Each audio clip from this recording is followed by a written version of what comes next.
have stopped like before yesterday. So we're going to start at Amar Rav Ashi Tashma, which is the second line before from the bottom on Samech Amud Bet. And so we're talking yesterday about the difference in between if one said the neder using the word yom instead of hayom, and here we're going to apply it, or if we or that person said yom echad, and what was included in that term. Okay, and what did the word yom mean? And so now it's like we're going to use the word shana. So how is this going to translate? And what is it going to mean? Amar Rav Ashi Tashma, konam yain she'ani to'eh ashana. So we have, this guy who says like, I'm not going to be able to drink any wine, to taste any wine for the year. Nidbara ashana asurba uveibura. So, and what happens? So if he says, it says this year, or is it an entire year starting from now, right? And if he says ha-shana, then the ibur, the month that is actually added, is it going to be included in this neder or not? Achidami. So let's find out which case is this. Ileima ke kid katkane. So if you were to say, like, that we're reading it the way that actually it is written, right? So first of all, if it is Hashana, right? Of course it means this year. I mean, what else is it going to mean? But what happens if this year has 2 Adar? Then obviously it means that the second Adar is included in this neder. So it can't be the chidush of this baraita. So then what it's, very interestingly, maybe we misunderstood. Maybe it is that we did not, that this guy, Reuven, we're going to call him, he didn't say Hashana. Maybe what he must have said is he must have said Shana. Okay, so what does the Mishnah really mean when you say Shana? Does it mean that it's whatever this year is? Or, and if that's the case, if there's an extra Adar, then it's included in the word Shana, right? Okay, so el lama li lemimra. So there's so exactly, if I can't taste the wine for the year, then it includes a leap year as well. It's like, if it has an extra month, then that extra month is included in this. El alav de amar shana. So, but maybe if this guy, when he says shana, it means the entire year. So what we're here including is that the words are interchangeable. If he says shana, it's the same as if he says hashana. Okay, so and then we're going to apply it a little bit further. Al shana ke hashana dame. So that's what I said. It's if you say year, it's the same as the year. Veyom nami ke hayom dine. So then we're going back, and when we were talking about a day, we said the day, and then we said today, then it would be the same. So yom would mean hayom, and the same way that shana means hashana. Okay. The Gemara is not happy about this, not really interested in hearing this. Okay, so not interested in in what Rav Ashi is saying. Lo, it's this is not what the Mishnah actually means to say, because the Baraita that we read, what did it say? It said ha-shana. So okay, so what's the chidush here? Le'olam de amar ha-shana. Okay, so when someone says Hashana, then it's whatever the year is supposed to be. Umahu detema, and so the Mishnah that we thought that was obvious is not like, whatever it is that we understood was not so, so obvious. Halach achar rov hashanim. So when you're looking at like, the way that this baraita is, so the Mishnah is actually said, then it's like this guy, Reuven, when he said that he's not going to be tasting any wine Hashana, then it means just like, most of the years are. And most of the years do not have any leap month and are not leap years. They don't have an extra month. And so it's like he never intended to actually put himself in a situation where he's going to have a year that is extended by an extra month. So he's not, so he's like, actually, he doesn't want to do that. Uma de tema, halach achar rov hashanim, de lo it behu ibur. So that, right, like I said, it wouldn't include like the extra month. Kemash malan. So the way that, why is it that the Mishnah is actually like emphasizing like the year? It actually is to teach us that Reuven is actually committing to not only to the 12th month, but also to 13 months, if it is actually the situation. Okay, so it's like, all of that. It's like we went through 3 different situations, and the Gemara is not happy with any of them. And there's like, at the end of the day, there is no conclusion to this. Okay, so we don't actually know what the halacha is in terms of like if a person says yom, we just don't know. So what happens? Whatever, for what it's worth, Steinsaltz says a halakhic note, the Rambam, the Shulchan Aruch say that you actually do keep all 13 months in. Right, so that's what I was going to say. The Ran says that actually when you don't know, you go lechumra. So it's like, if it is yom, then it's like, keyom echad. And it means that you don't keep, like if you say it at 2:00 in the afternoon, you don't keep it until like Tzet HaKochavim, you actually keep it for all 24 hours. And if someone says Shana Achat, it's not, if the Shana Achat happens to have like Adar Sheni, well, guess what? You're going to keep 13 months and not just 12. Okay, so that's when you get a leap second in the calendar these days, you have to keep the extra 1 second. I don't think anyone would really notice that that's the case, but okay. So, it's a safek, and it's a machloket rishonim. There's a safek, it's not resolved. And so, as we said, we're going to go to Chumrah, and Yom is the same as Yom Echad, and that's, it's a full day, and that's the end of the day. Okay, so, but the other thing that Doran says also is like, when you have a safek, even though we say that you go lechumra, you have to look at each case individually, and you have to go with like the biggest chumra in like each of the individual cases. So now we're going to go into something that is like, it's mind-boggling to have to think about these kind of things. These guys had a lot of time on their hands. Ibai lehu, amar yain she'ani to'em yovel. Imagine you're 20 years old and you decide that you're not going to be tasting any wine for 50 years or about 50 years, which is the whole question today, right? It's like great if you think back at that time that you're going to be living that long, but I don't know if they did. Anyway, so what's the halacha here? Shanat chamishim kelifnei chamishim. So we have like, what's included in that Yovel? What's included in those like, 50 somewhat years? How do we view it? And the question here is year 50, right? So is it considered as part of the old cycle? Is it like the last year of the Yovel cycle? Or is it considered as the first year of the new Yovel cycle?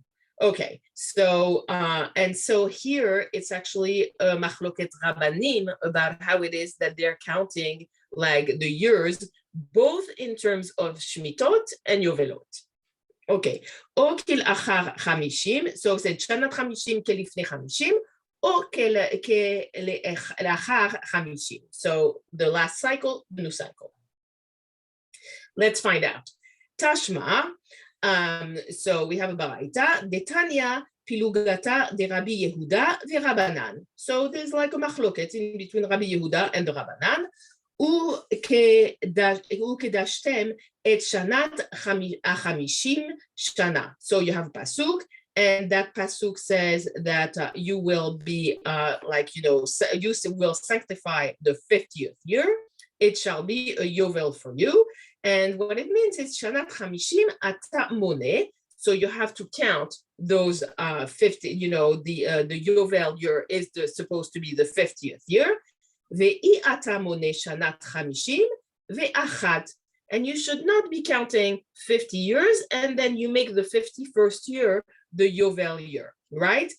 So it would be like the 50th year, and then the first year would be the first year of the Shemitah year. So that's what actually the Ran says. He says from this we learn that yovel does not count towards the counting of the next Shemitah cycle, right? There is like a differentiation in between one and the other. Okay. Mikan amru yovel eno ole leminyan shavua. All right, so Rabbi Yehuda is actually does not look this way about it. Okay, Rabbi Yehuda Omer Yovel ole leminyan shavua. So he says, as far as he's concerned, that the Yovel is the year of the Yovel is counted as the first year of the Shemitah years, right? So the question is, do you wait 6 years after the Yovel, and then the following year is actually the next Shemitah year, right? Or do you say that Yovel is the year one of the new cycle, and then you wait 5 more years, not 6, and then the year after that would be the Shemitah year. So it would be Yovel, 5 years, and then like it would be Shemitah year would be the last one. Okay. So that's like, that relates about how it is that we're actually counting. Amru lo le Rabbi Yehuda, harehu omer 6 shanim tizra sadecha. 1 second, because, okay. So there's like, so the Rabbanim have a different opinion. They have another pasuk. And in that pasuk, what does it say? It says 6 years you may actually or plant in your field. And the 7th year, like you're supposed to be resting. You're not supposed to be planting anything. Okay, so the problem is that it's not always going to be working that way, right?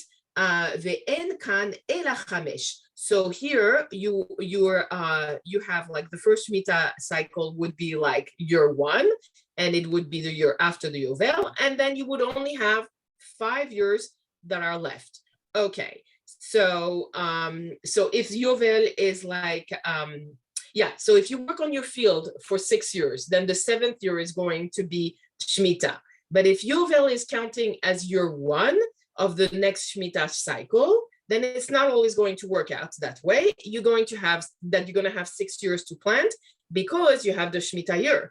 So if the previous Shemitah coincides with the Yovel, then you're only going to have 5 years of planting. And if you count Yovel as year 1 of your Shemitah cycle, then you're only going to have what? Year 2, year 3, year 4, year 5, year 6 to plant. And then the 7th year, it's already the next Shemitah, right? So then you only had 5 years really where you were actually planting. That's what the Rabbanan are telling Rabbi Yehuda. This is the way that they are counting. So he's, of course, is going to argue with them. He's going to have another pasuk to respond. Amar lahem ledivrechem, right? It's like, okay, but the way that you're looking at it, there's actually an issue. Hare hu omer ve'asat et atevua lishlosh shanim, hare kan arba'a. So he says that actually this other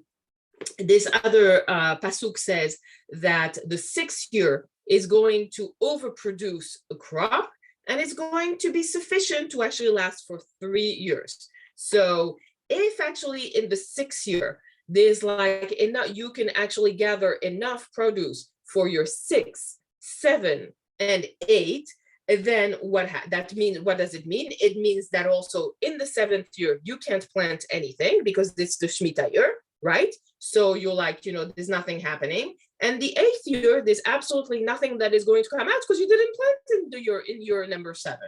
So you didn't work on it whatsoever. So so at the end of the Yovel, the year 49 was a Shemitah year, right? That's what we said with this example. Year 50 is the Yovel year, and the following year is the first year of the next Shemitah cycle. So you really needed to produce 4 years, not 3 years. And so that means that it's in year 48 that you would need to produce enough for your 48, 49, 50, and 51, which is also the first one. So this is not going to produce enough according to you. This is what Rav Yehuda is saying to the Rabbanan. Ela ika leokma bisha'ar shnei shavua. So what you're talking about is the years are the years of the Shemitah cycles. Dilinami ika leokma bisha'ar shnei shavua. And it's when that's what they said to him. And then what he says is you actually refer to yours in terms of the other Shemitah cycles. So this is the same Mishnah is actually looked at by both Rabbi Meir and Rabbi Yossi. Right, so before what we're going to say, the majority of the Shemitah, we only need 3 years to produce. It's not always the case. Sometimes it's 3 years, sometimes it's 4 years, right? But most of the time, what you need is actually you need 4. You don't need you need 3. You don't need 4. Okay. So what happens in a case where this guy is making an neder in year 20 or 25 of the Yovel, right? He's in the middle of the Yovel cycle. So does the Yovel year actually count towards his neder? So as far as the Meiri is concerned, the Yovel year itself is a safek, right? And what did we learn before is that when there's a safek in these kind of situations, you have to be machmir. So you count this guy who's making a neder and you're 25, he's counting he's 50 years starting from now, and he's going to count a full 50 years.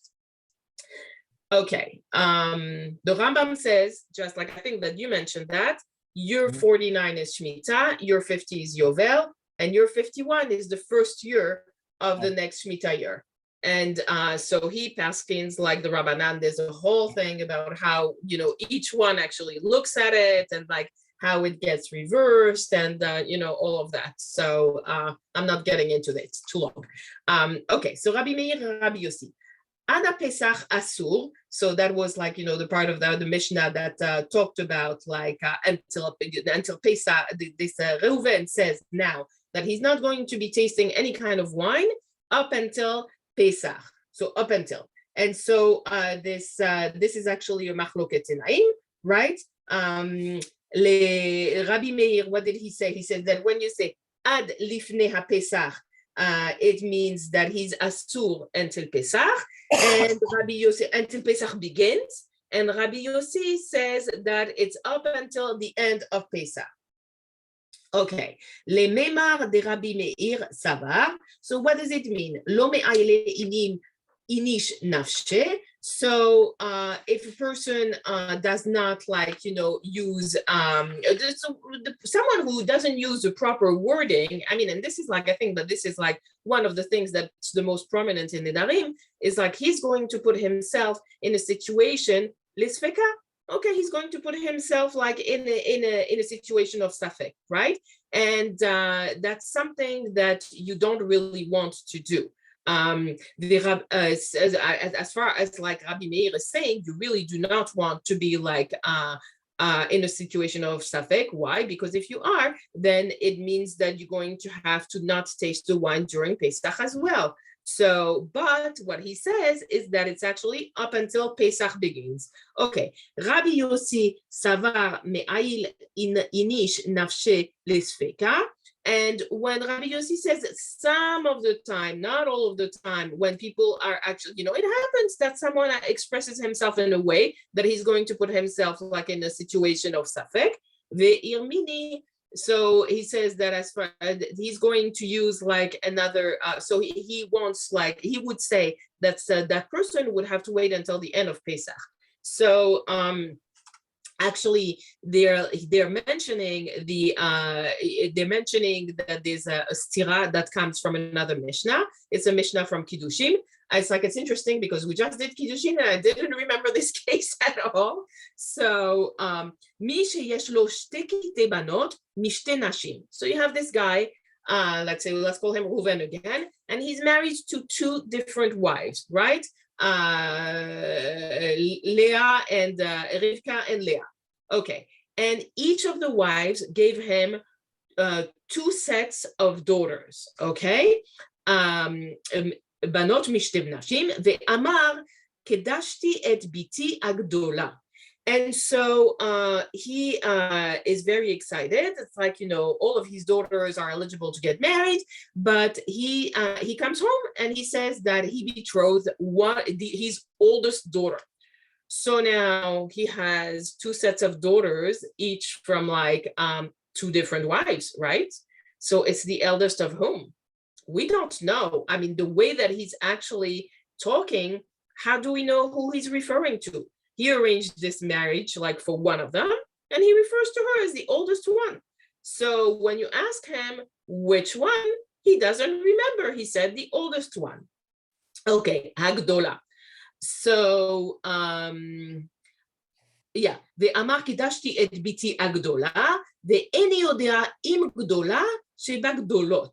So is she like the eldest of the elder set of daughters? Im Gdola sheba Ktanot, or if she is like the oldest of the set of like, the youngest one, the youngest, like meaning like they had them like after with the other wife, right?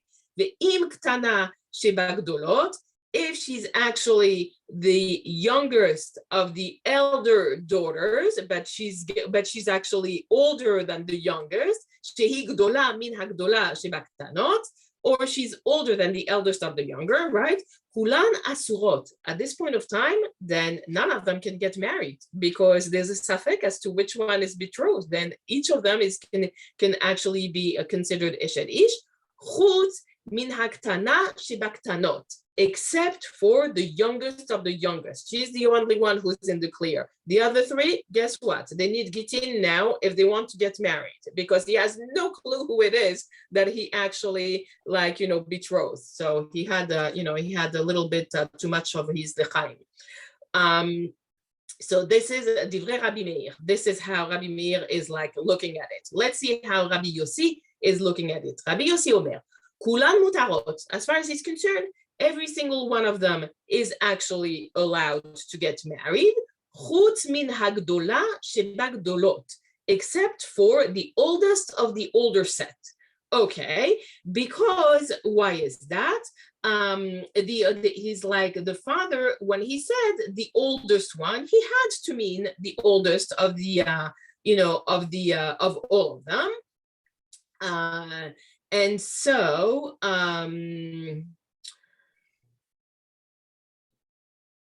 right, it's like while Rabbi Meir was like considered that the three oldest ones were Safek Mekdeshet, Rabbi Yossi, as far as he's concerned, is like this is like included in the language, and there's like with Nedarim, it's like you don't look at it this way. It's not. It's the other way around. So how is it even possible? Because when we talked about like this in Nedarim, we talked about it in a different, they seem to have different positions. So what the Gemara says is this: Amar Rabbi Chanina bar Avdimi, Amar Rav, Muchlefet Ashita. The way that you have to look at it is you have to reverse the positions. So it would mean that actually whatever it is that we said about Rabbi Meir would actually not be what he said, but it would be Rabbi Yossi. And whatever the Rabbi Yossi said would actually have been what Rabbi Meir had said. Vehatanya, okay, ze haklal, this is the general rule. Kol shizmano kavua, whenever you're talking about something that takes place at a specific time, Pesach was the example, right? Ve'amar ad lifne, and when you say up until before, Rabbi Meir omer ad sheyetze, as far as Rabbi Meir is concerned, it would include the entire of Pesach. Rabbi Yossi omer ad sheyigia, and Rabbi Yossi would say it is up until it actually starts. Okay, and so it's like it would be, so again, it's like, it would be that the Mishnah was actually transposed, and that's how we get it resolved here. So yeah, okay, so we have a new Mishnah. Before we go there, about the oldest, the older of the older, whatever, there's actually a biblical source that would seem to agree with Rabbi Yossi, which is Leah, Rachel, Bilhah, and Zilpah, because although it's not explicit in Chumash, our rabbinic tradition says that Bilhah and Zilpah were the half sisters of Leah and Rachel. But here it's about like the fact that he doesn't remember who it is that he's betrothed. But he does say that we marry the oldest first. Yes, that's the tradition, right? That's the tradition, is we're supposed to marry the oldest first, and if not, you're supposed to ask the oldest for permission to marry another one. Referring to Leah only, and not one of the servant girls who were, according to our tradition, his daughters from a secondary wife. Right. Yeah, I mean, I'm not saying no. You probably are right. You probably know too much. Rashi says that, but I don't remember where he got that from. That they were half sisters. Yeah. Okay. I mean, I don't know, so I'm not going to say yay or nay. But I'm sure that you're right. Okay. So we have a new Mishnah. Had hakatzir. So now we're continuing with the time limitation, and we're talking about this guy who said that he's not going to be tasting any wine. He's not going to be having any wine until the harvest of the grain, or ad hakatzir, until the harvest of the grapes, ad amasik, that's the harvest of the olives, eno asur ela ad sheyagia. So he actually cannot drink up until the harvest comes. Okay, so and it would be any of the harvest. Now the thing is, the harvest doesn't come at a specific date. It comes whenever it comes. So that's the difference in between something where there's a zman kavua and zman shelo kavua. Ze haklal kol shizmano kavua. So anytime that there's a set limitation, right? That's like Pesach, for example. Ve'amar ad she'igia. So then his neder is in force up until that specific time comes. Asur ad she'igia is forbidden until the event comes. Okay. But even if Pesach stay lasts for 7 days, then the neder is actually finished at the point where the Chag for Chag HaPesach actually starts. Amar ad sheyeh, but if he says up until it happens, then asur ad sheyetze. So it's up until the entire thing is actually over. V'chol she'en zmano kavua, and when there is no time set that is specified, ben amar ad sheyeh, when he says until this time happens, ben amar ad she'igia, or if he says up until this arrives, eno asur ela ad she'igia. He actually cannot drink his wine up until this event actually starts. Okay, had hakaitz. So when we're talking about kaitz, actually it talks about the fig harvest. News to me, I didn't know. So good, I'm learning new things every day. Ad sheyeh hakaitz. No, me. So, and if he said until it is the fig harvest time, עד שיתחילו העם להכניס בכלכלות. So he's not allowed to actually, he's not allowed to do anything up until people actually gather the figs in baskets. And apparently when we refer to baskets, it's specifically about figs. That's like the way that they were collecting them. And that was like the sign that it was the beginning of the harvest. And it's like, you don't know how long the harvest is going to last, right? So we say that the neder actually ends as soon as the harvest begins. So this is the sign that like the harvest is like, it would be the sign. But if Reuven said that his neder actually remained in effect until it is harvest time, so that would be like, it would be the same. Okay. Ad sheyavor hakait, but if he said like until the fig harvest pass, that means like after the harvest, ad sheyakiplu maktzurot. So it's like it's even when the harvesters actually put their knives away. So why is that? Because we say that actually the harvest includes also the grapes. The figs, they pick them up by hand, but the grapes, they cut them with like scissors or with knives. It's like they wouldn't be able to it's impossible to collect otherwise. And so it's like, the neder stays until they're not using like the scissors anymore. All right, so let's see what the Gemara has to say about this. Tana, kalkala she'amru kalkala shel te'enim. So the basket in which, like, what they were talking about, it's the basket of figs. Velo kalkala shel anavim, and not the ones of grapes. Tanya. So how is that we have a baraita hanoder meperot hakait, when someone says that he's going to not eat any of the fruits of the kait, so then it means that the ones that are being picked and asur elabatenim, so he's actually not allowed to eat any of the figs, but the grapes, which we saw before, has to be cut with scissors. We're not referring to them, so he's okay to actually eat the grapes. Rabban Shimon ben Gamliel Omer, anavim bichlal te'enim. But as far as Rabban Gamliel is concerned, figs and grapes, it's the same. You put them in the same basket, pun intended. And the neder means that it's the same category, so you're also not allowed to eat them. Matama de Tanakama.